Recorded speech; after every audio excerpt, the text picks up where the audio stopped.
Qu'est-ce que la double prédestination? La double prédestination est l'idée selon laquelle Dieu a créé certaines personnes dans le seul but de les envoyer en enfer. Cette conception est-elle biblique? Nous examinerons la question à partir de l'Épître aux Romains. Cette épître est axée sur deux thèmes principaux. Le premier est la justice de Dieu, révélée par le message de l'Évangile, Romains 1.16-17, qui, par la foi, nous rend justes devant Dieu, Romains 4-5. C'est le personnage central de ce message, Jésus-Christ, qui nous justifie, Romains 6-7. L'Évangile nous apprend comment vivre une vie juste, Romains 12. Le deuxième thème de l'Épître aux Romains est la colère de Dieu, qui a été et est encore révélée contre toute forme de péché, Romains 1.18. L'humanité a conscience de Dieu, mais le rejette en pensée et en action, Romains 1.21-22.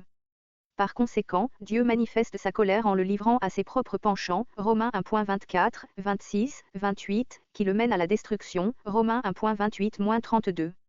L'homme rejette le Dieu de l'univers et par conséquent, Dieu abandonne l'homme.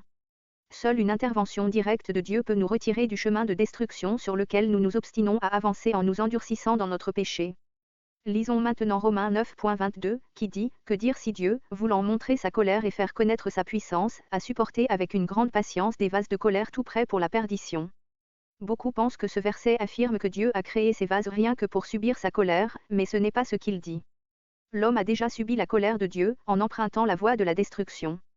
C'est Dieu qui supporte ces vases, qui se sont eux-mêmes préparés pour la perdition en refusant de renoncer au péché et de se tourner vers Dieu. Passons au verset suivant, et que dire s'il a voulu faire connaître la richesse de sa gloire envers des vases de compassion qu'il a d'avance préparés pour la gloire. On comprend que Dieu a choisi certaines personnes de toute éternité pour manifester sa gloire. Autrement dit, il nous a choisis avant la fondation du monde pour être ses enfants et le glorifier, voir Éphésiens 1.4. Cela ne veut pas dire qu'il a choisi ou prédestiné les autres à la damnation ou à subir sa colère. La Bible ne parle pas de double prédestination des élus pour le ciel et pour l'enfer, ceux qui sont sous le coup de la colère de Dieu le sont parce qu'ils l'ont eux-mêmes rejeté, tandis que les justes ont reçu sa justice parce que Dieu les a choisis pour qu'ils soient ses enfants.